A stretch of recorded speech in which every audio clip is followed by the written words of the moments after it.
Welcome back to the Changemaker podcast. I'm your host, Deke Copenhaver. Today, my guest is Oscar Trimboli. He is an author, host of the Apple Award-winning podcast Deep Listening, and a sought-after keynote speaker. Along with the Deep Listening Ambassador community, he's on a quest to create 100 million deep listeners in the workplace. Through his work with chairs, boards of directors, and executive teams, Oscar has experienced firsthand the transformational impact leaders can have when they listen beyond words. He believes that when leadership teams focus their attention and listening, they will build organizations that create powerful legacies for the people they serve today and, more importantly, for future generations. I'm all about that. Oscar is a marketing and technology industry veteran working for Microsoft, PeopleSoft, Polycom, and Vodafone. He consults with organizations including American Express, AstraZeneca, Cisco, Google, HSBC, IAG, Montblanc, PwC, Salesforce, Sanofi, SAP, and Siemens. He is the author of How to Listen, Discover the Hidden Key to Better Communication, which I happen to have a shameless plug for you, Oscar, here. The most comprehensive book about listening in the workplace, Deep Listening, Impact Beyond Words, and Breakthroughs, How to Confront Assumptions. Oscar loves his afternoon walks with his wife, Jeannie, and their dog, Kilimanjaro. What a great name. On the weekends, you'll find him playing Lego with his grandchildren. Ladies and gentlemen, welcome my new friend, Oscar Trimboli. Welcome to the Changemaker podcast, hosted by Deke Copenhaver. Deke is the author of The Changemaker, a Forbes publishing book that has reached #1 on Amazon on multiple occasions and in multiple categories like management skills and total quality management. During this podcast, Deke interviews exceptional change-making leaders. Deke currently operates Copenhaver Consulting, where he helps local governments and other public organizations maximize their potential. He's also a sought-after public speaker. We hope that the Changemaker has an impact on you today and that you find takeaways that make you a better leader in your life. Now, here's Deke.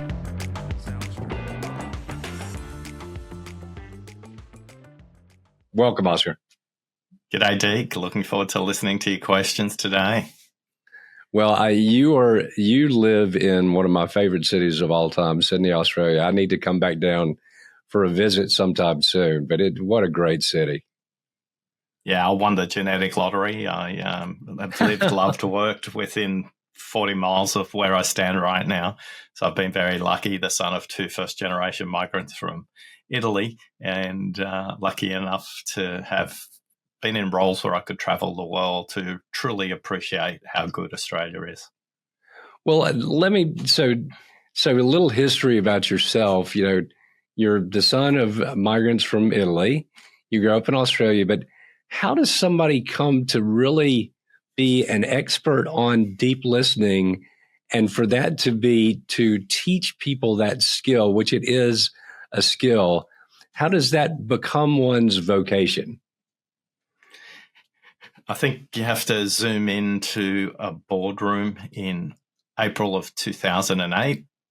I'm in this intergalactic video conference setup between Sydney, Seattle, and Singapore. It's the annual budget process for Microsoft in Australia. I'm a marketing director there at the time. There's about 18 people in this meeting, and it's supposed to go for 90 minutes. 70 minutes is what it ended up being. But at the 20-minute mark in the meeting, my supervisor, my boss, my leader, Tracy, said to me during this budget setting meeting, "Oscar, we need to speak immediately after this meeting." And the only thing that was going through my head, Deke, was I'm about to get fired. So I didn't listen for the rest of that meeting. I took out a pad and a piece of paper and I figured out how many weeks of salary have I got left. The answer was 8, not many. And who are the 5 people I need to call to, find the next job?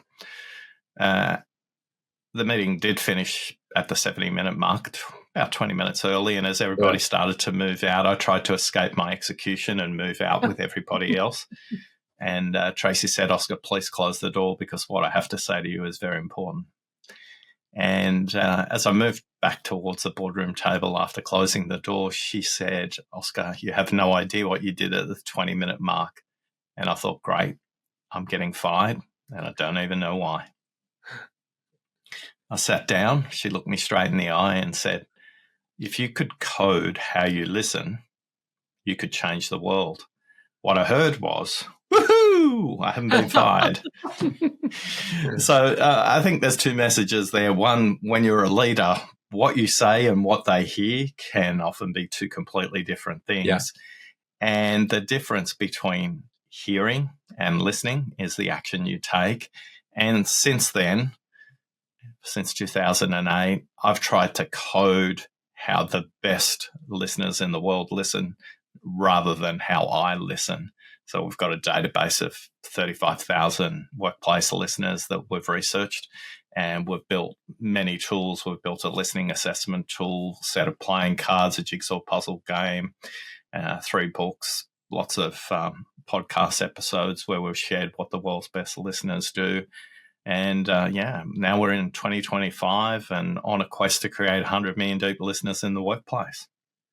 Well, you and I have discussed, I mean, we had a great call before you came on as my guest, my listeners probably get tired of me saying this, that I gave up media and social media a while back, but I really, it's been good for me in that it does make me listen deeper. I've been listening to podcasts and everything, but I really, a lot of my life, I've focused on trying to train myself to listen without prejudice.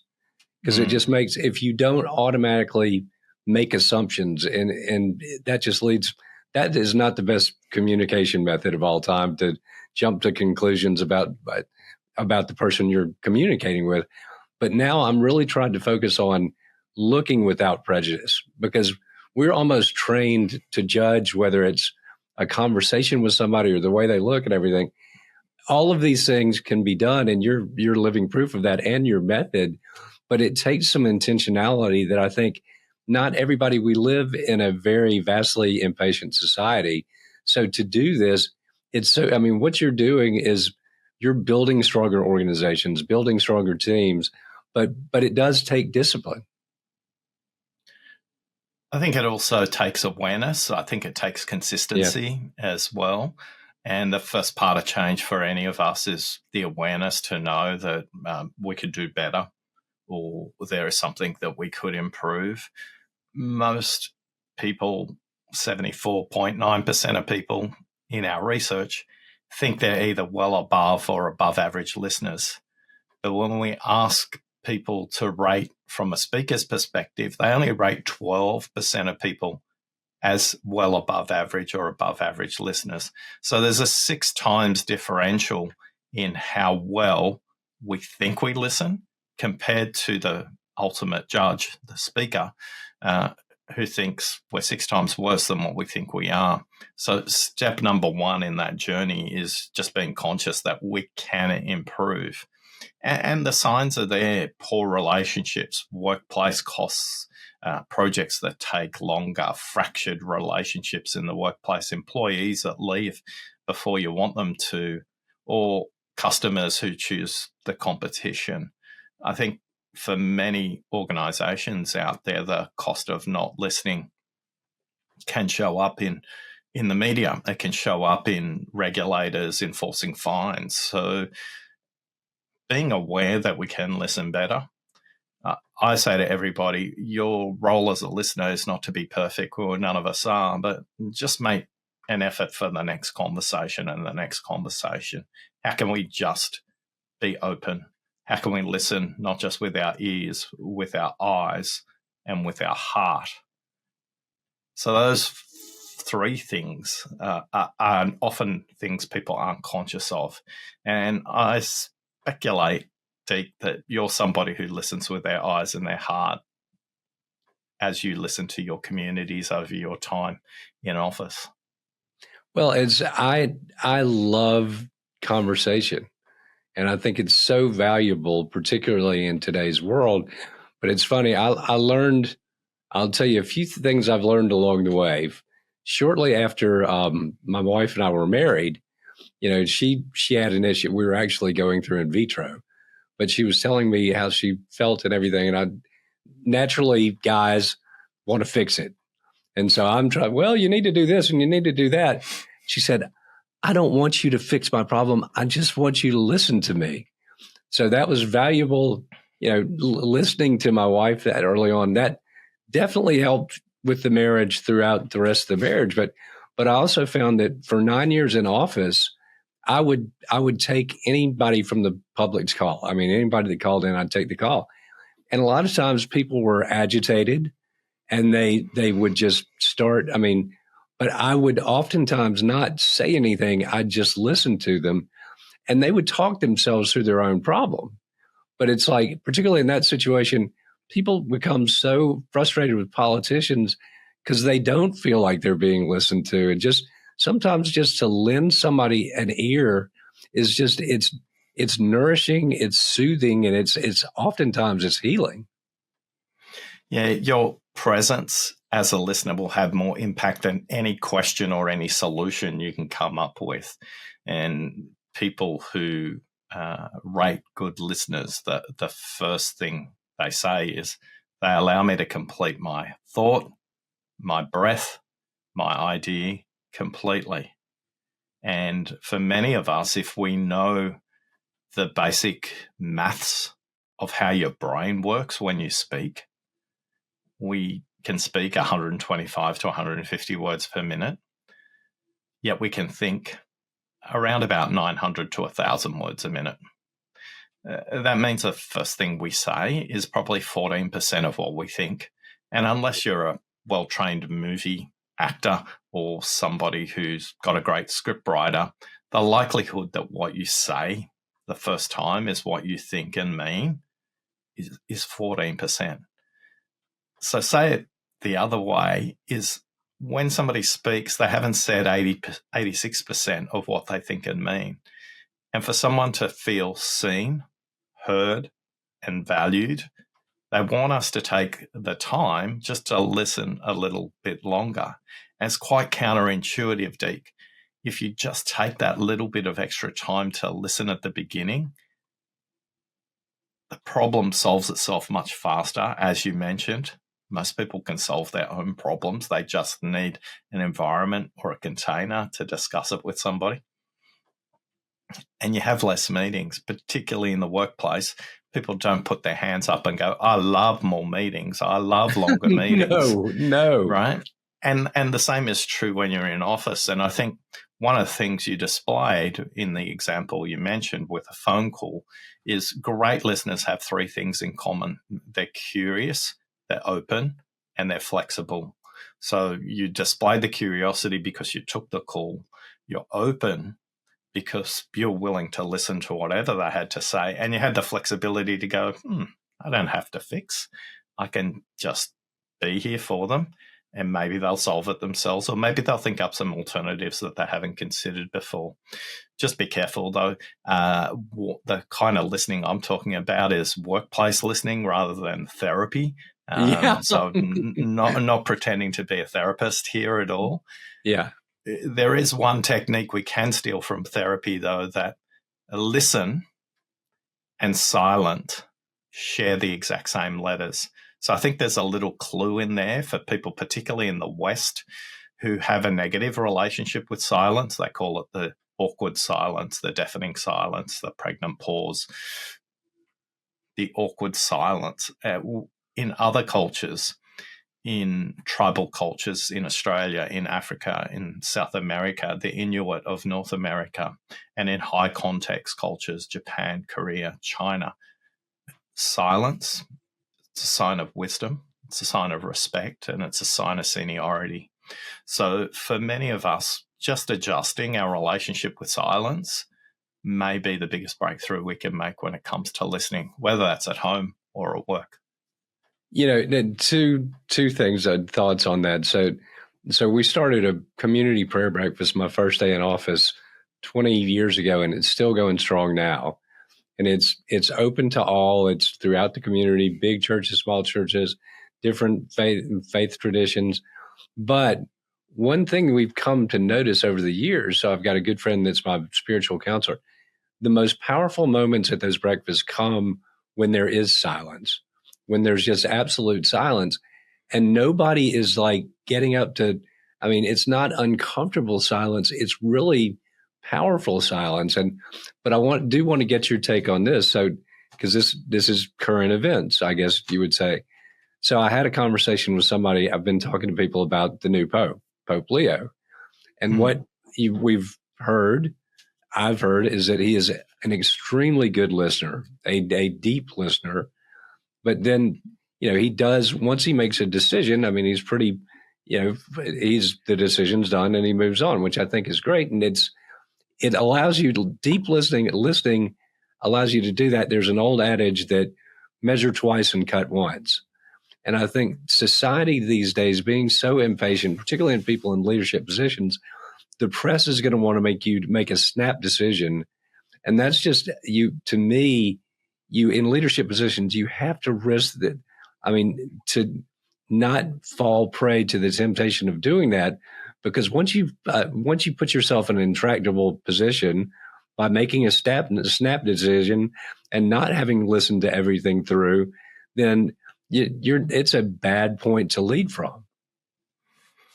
Yeah, and I was chatting to somebody 3 weeks ago, and they say, well, in these high pressure, high stakes environments that leaders lead from today, how do we even have the time to listen?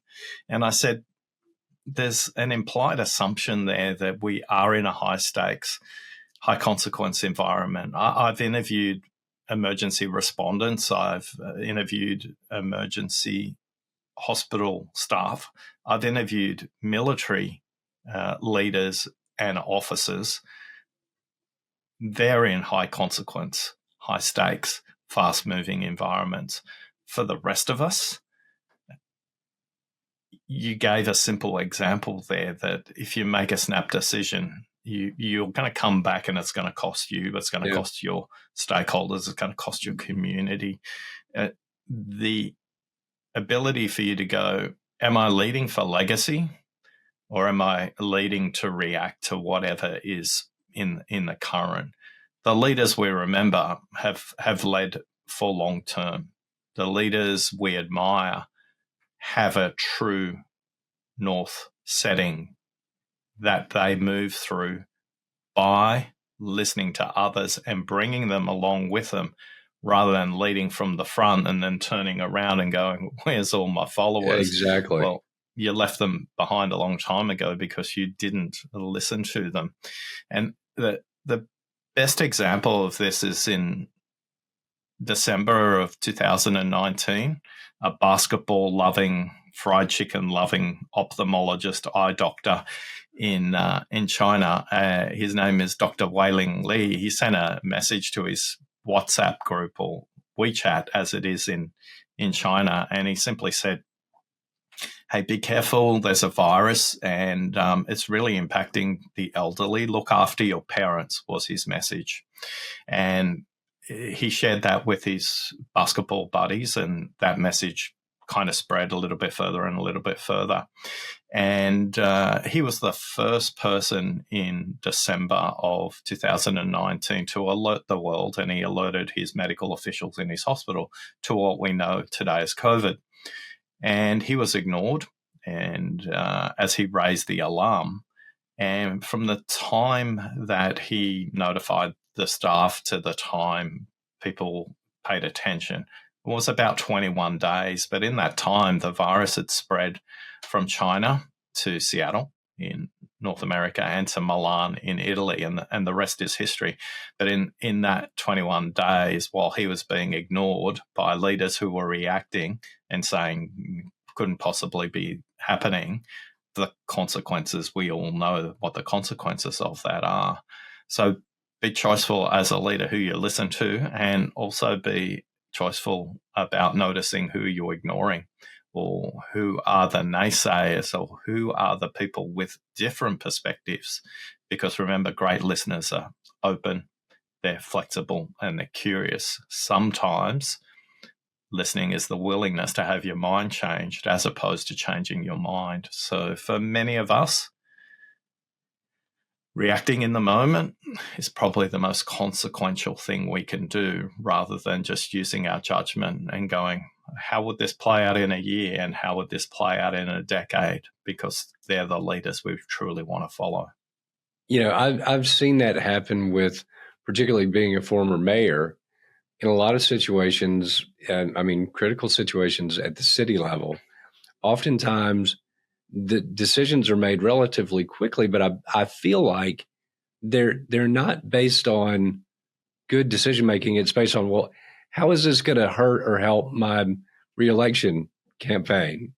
And I'm like, that's the worst place. I'm like, if you did, but that does happen, and oftentimes because they're only listening to a small group of people telling them this is going to have a positive or negative effect, they're not listening to the broader context to the people they serve.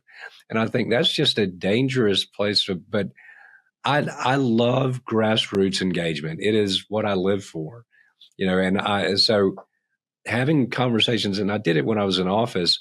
I went to the YMCA every day to work out, go sit in the steam room, because I'm like, if you're sitting talking with a bunch of dudes in the steam room that are all on the same level and you're listening to them, they're going to shoot you straight. But I've also found that if you create safe spaces where people don't feel like they're going to be attacked, they'll open up and to you, and it might not be therapy, but it's helpful to them. And but that goes back into something else about leadership: keeping confidences.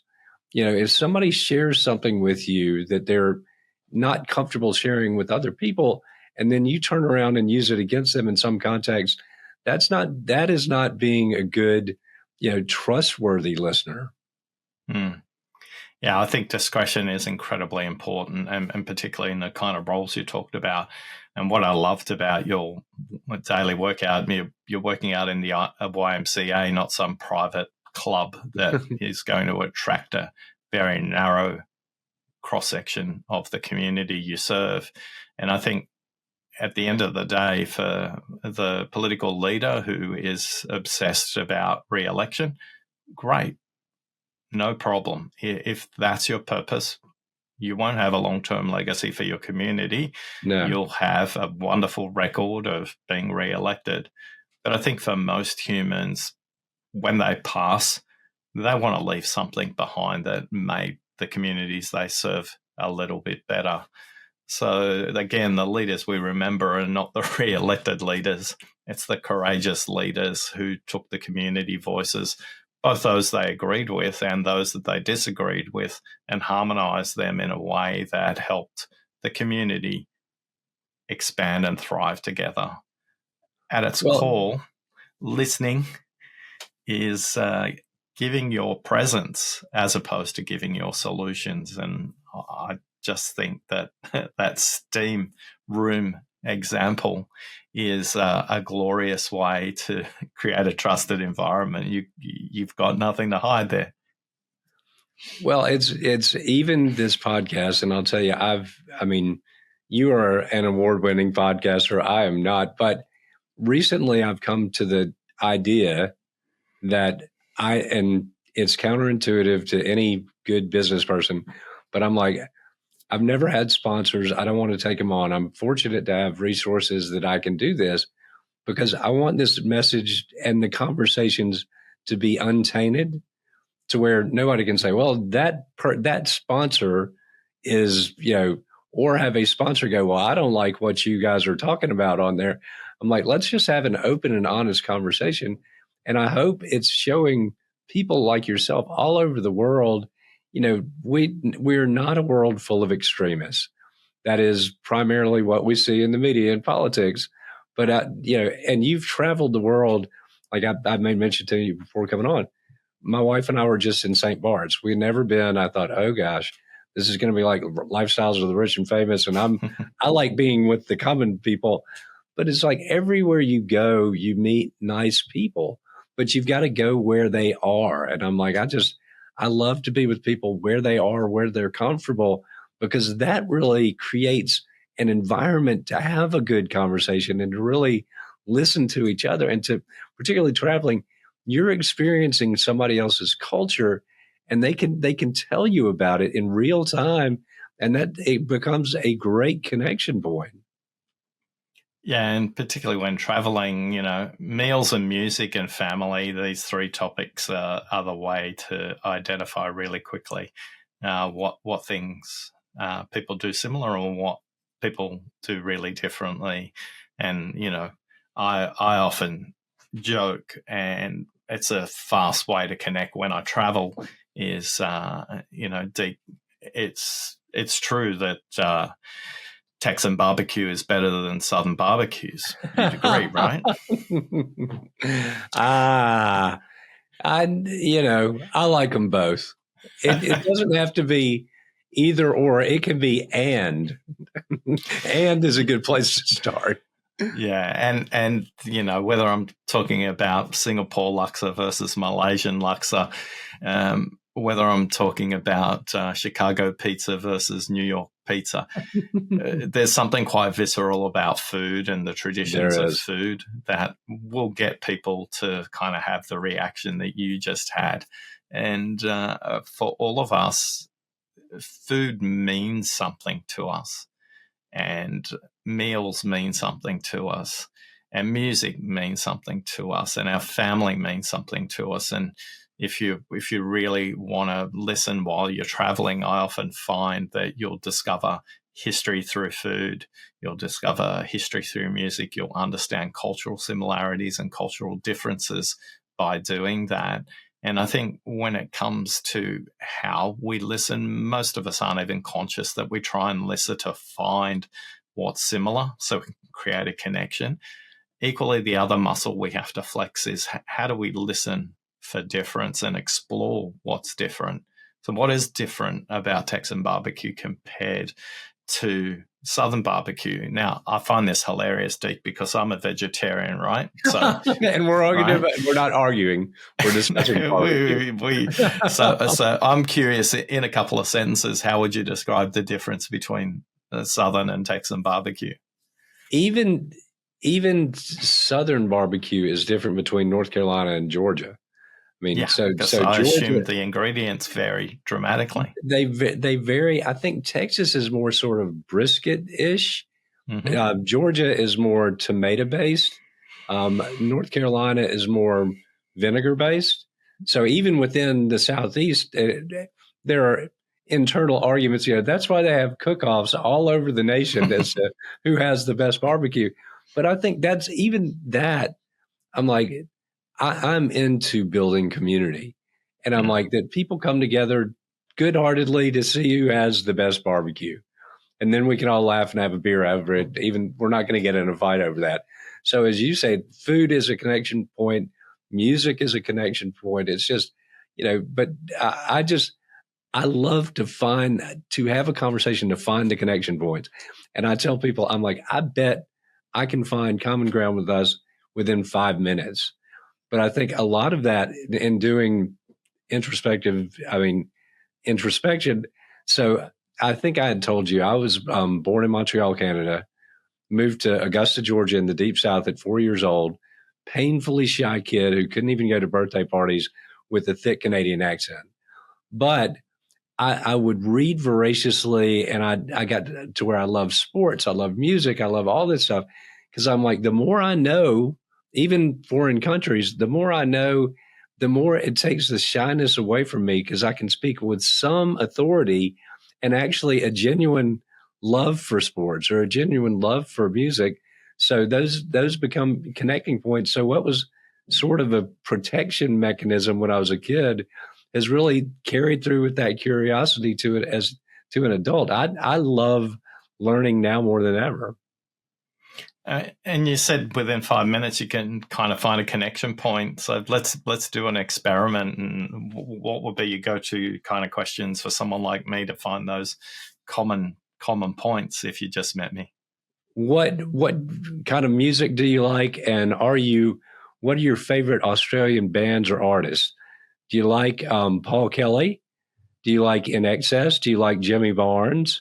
Do you like AC/DC? I like all of them, so that's, for me, that was the music I grew up with. And you kind of went through the scale from probably most popular to most polarizing. Yeah. When it comes to Australian music, AC/DC is like you got the lovers and the haters camps. But very few people are going to hate Paul Kelly. He's got an approach to music that's relatively universal and an amazing storyteller with a guitar. He's probably got a lot in common with country music out of Nashville than he has with Australia, to be honest. I also like Midnight Oil, and the Hoodoo Gurus were big when I was in college. Loved the Hoodoo Gurus. Wow, you're really taking me back in time. And although you were born in Montreal, I'm curious what Canadian traditions you still carry forward. Oh, none, because my parents were from Virginia, and I've traveled all over the world, but I've never been back to Canada. And I desperately want to go back, but it's funny. When I was in office, the Canadian press found out that the mayor of Augusta during the Masters was born in Canada. So I'd get to do a press junket with them. But I do, I remember celebrating the Queen's birthday on July 1st because that was my sister's birthday as well. And my sister's name is Elizabeth. So I remember that, and just the fireworks and everything. It was like the 4th of July over there. And I remember blizzards, lots and lots of snow. And I'll tell you, funny, Oscar, so we moved to Georgia. I'm 4 years old. People are like, oh, it's never going to snow down there. So the blizzard of the century hits Georgia that winter when we moved down. We're like, people are lying to us. It snows in Georgia for sure. But no, I need to get back to my boyhood home for sure. Yeah. And once you move past music, where would be your next go-to in forming connection there? Sports are always a good one. I mean, I went to the Australian Open when I was over there back during the 90s, and most people, whether it's tennis, golf, there's some form of sports that people like. I like to have an intellectual conversation about what does connect us. What do you like? Are you close to your family, or maybe not? But what about your home country do you love? What do you love about Australia? Yeah, it's the origin story of my parents that I mentioned earlier on. Apart from the traditional owners who have lived here continuously for 60,000 years, the Aboriginal of this country, everybody else are migrants, and the food choices that you get in Australia are extraordinary. Somebody came and visited from Singapore, which is a culture and a tradition that's famous for its food. And it's famous for one particular variety of food, and that is the food of Singapore.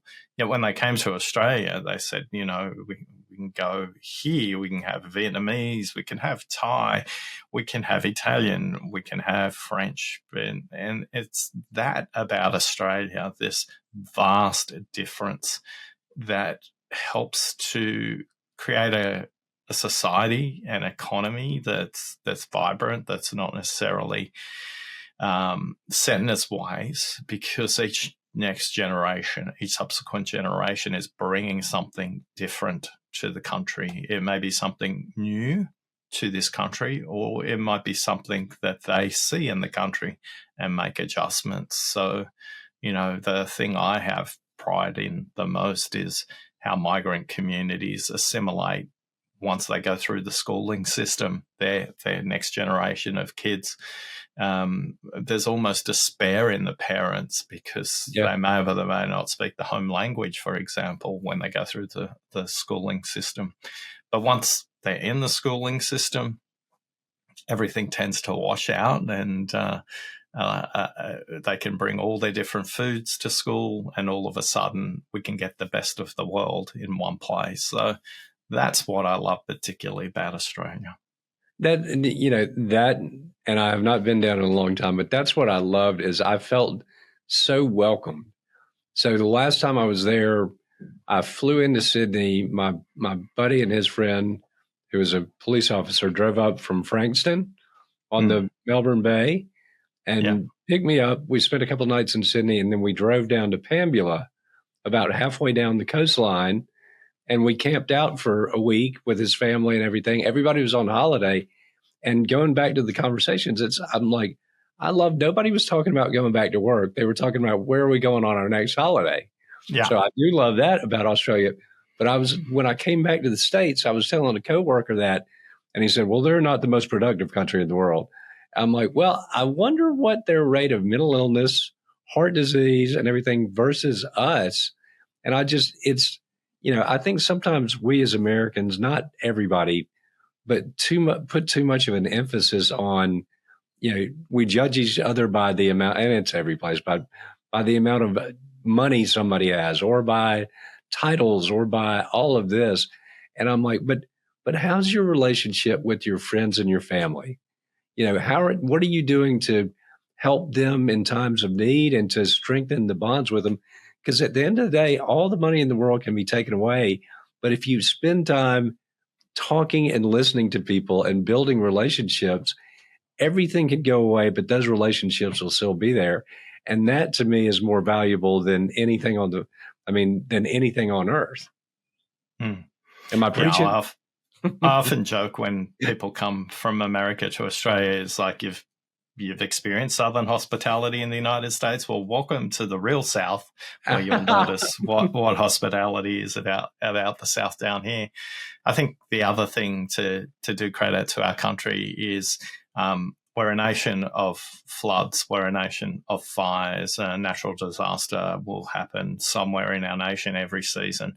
And the volunteering communities, whether that's firefighters or flood recovery people, but also the people who help to move food and housing and construction crews who go and volunteer their time in recovery efforts.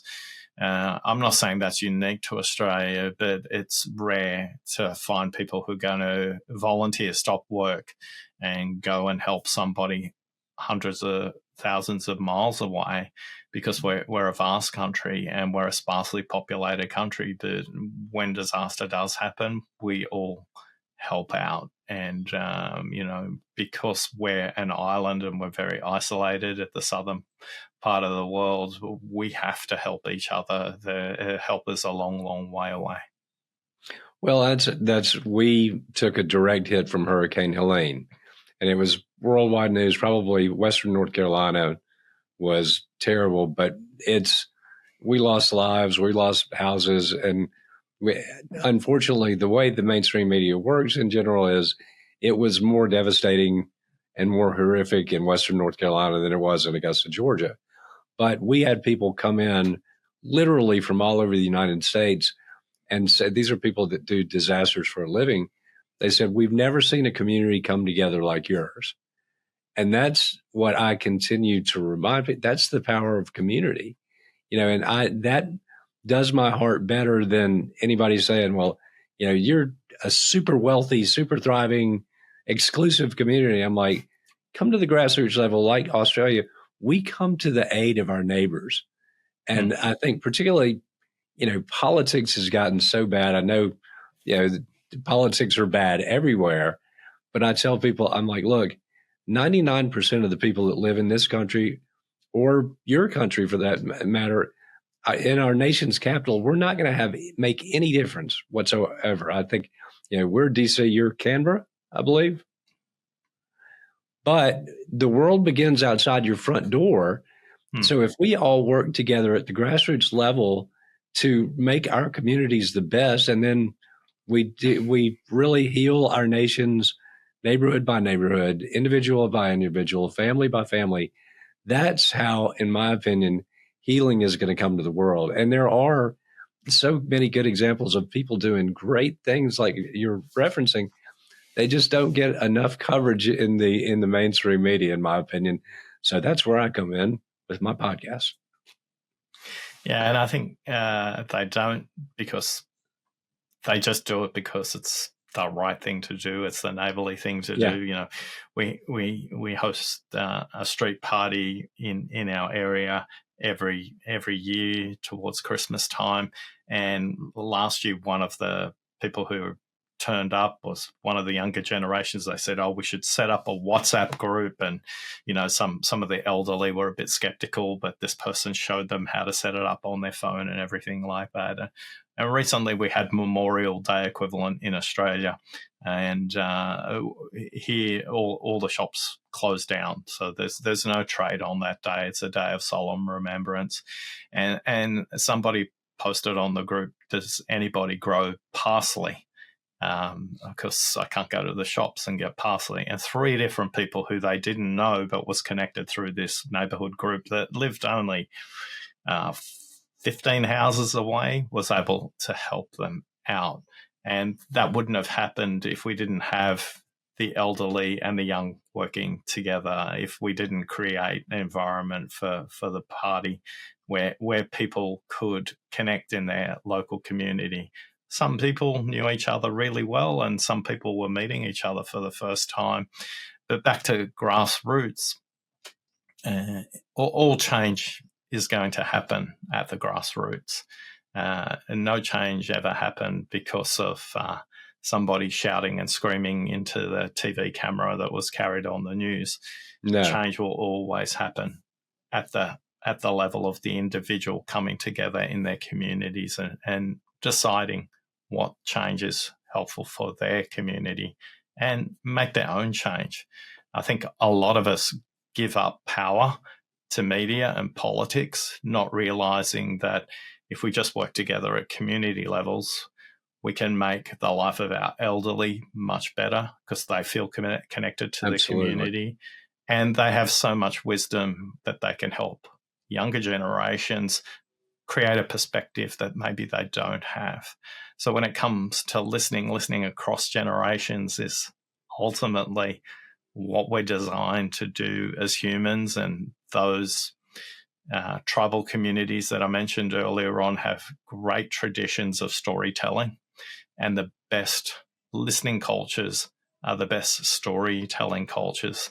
So one thing I would recommend to anybody who's a parent out there with younger children, the best way you can teach them to listen is to tell them stories at night. Now, they can come out of books, or they can just be your own stories as well. But training people to listen to stories trains them as better listeners. It's funny, I'll tell you.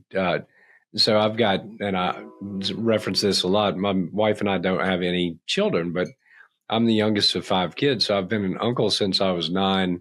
Now we have 12 great nieces and nephews. But all of this stuff, that we discuss, it is storytelling. And I tell them family stories all the time. I told them a story about their great-grandfather the other day that was a family legend that they had never heard. But I'm like, this is the kind of guy that your great-grandfather flew B-17 bombers in World War II at the age of 18. He was an amazing guy. He was courageous. He was stern, but he was compassionate.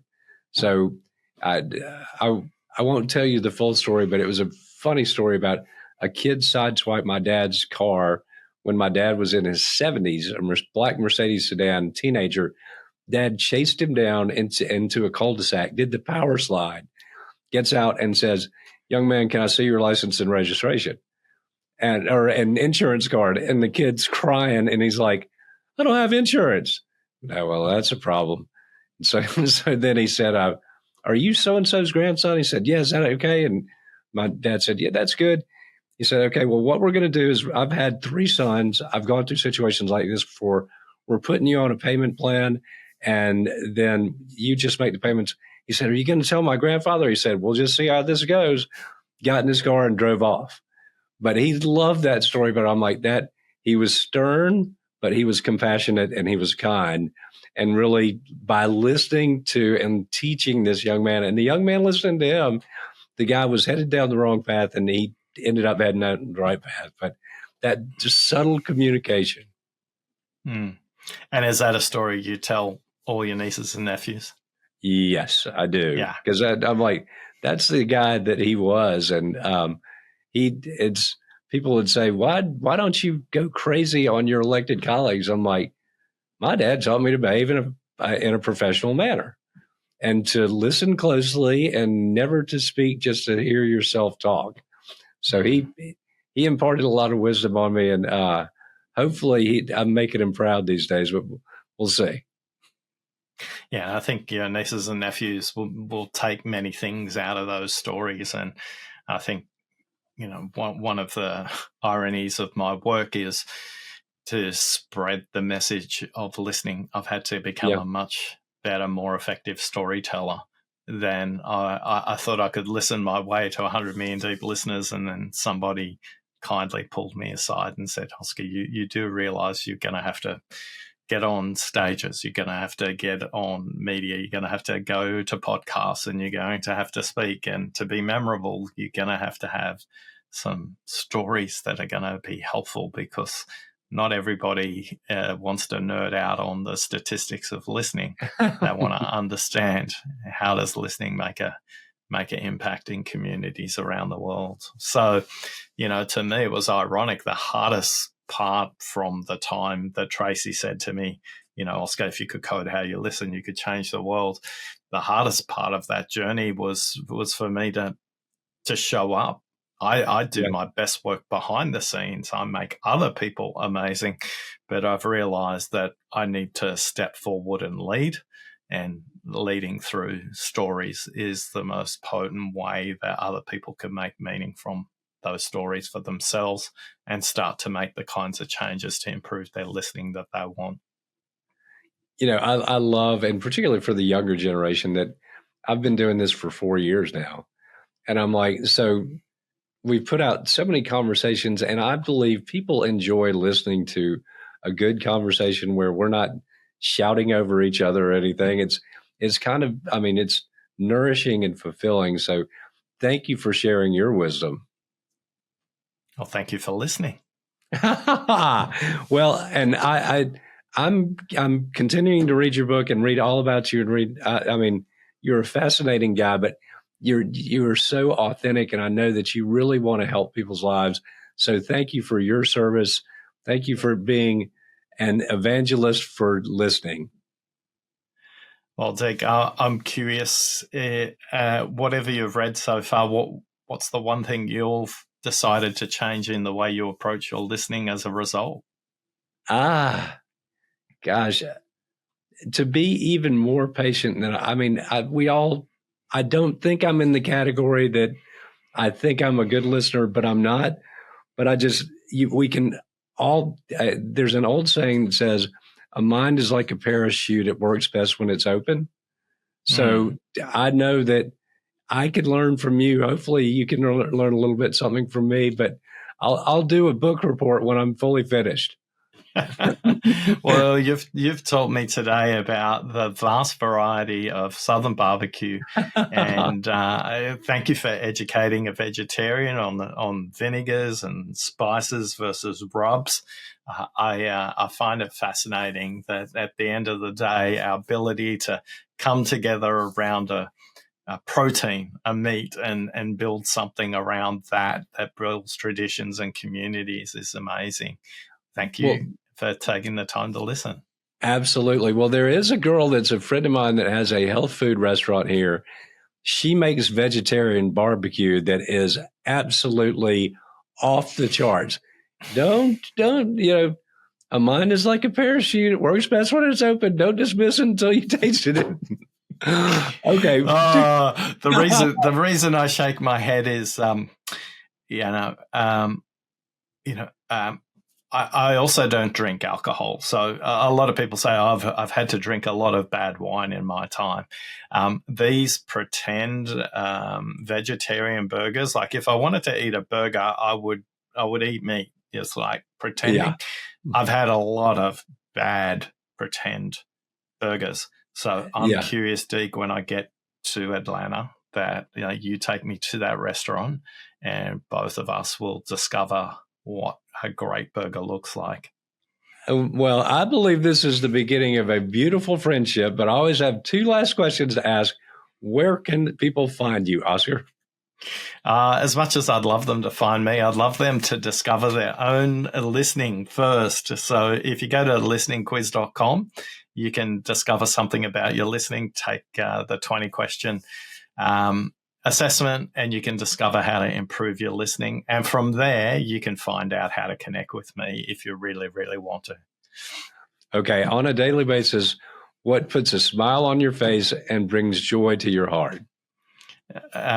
Playing Lego with my grandchildren, and that Lego creates an environment of creativity, of innovation, but more importantly, whenever the grandkids are playing Lego, they're not shouting at each other, they're not arguing, they're not saying that someone's got more than the other one. So playing Lego with the grandchildren is what brings a smile to my face. I grew up loving Legos, so I might have to get some new Legos. But Oscar, thank you for being an amazing guest. Thank you for all that you do.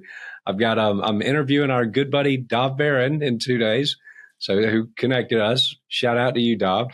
But thank you for just all that you're doing. And we need to do a home and away series. I need to come see you in Sydney, and you need to come see me in Georgia. Well, great. It's a great aspiration for both of us. I agree. That's all the time we've got. Dropping the mic, and we are out. Hey, guys, thanks for listening to or watching the Changemaker podcast today. Greatly appreciate it. If you're listening and you want to see the video, you can subscribe to our YouTube channel at Deke Copenhaver. That's a pretty easy to remember, I would think. But really, we also want to remind you to like, subscribe, rate across all platforms, download. And if you're looking for a coach, a speaker, or anything, you know where to find me. Just email me at me@dekecopenhaver.com. And thanks so much for listening.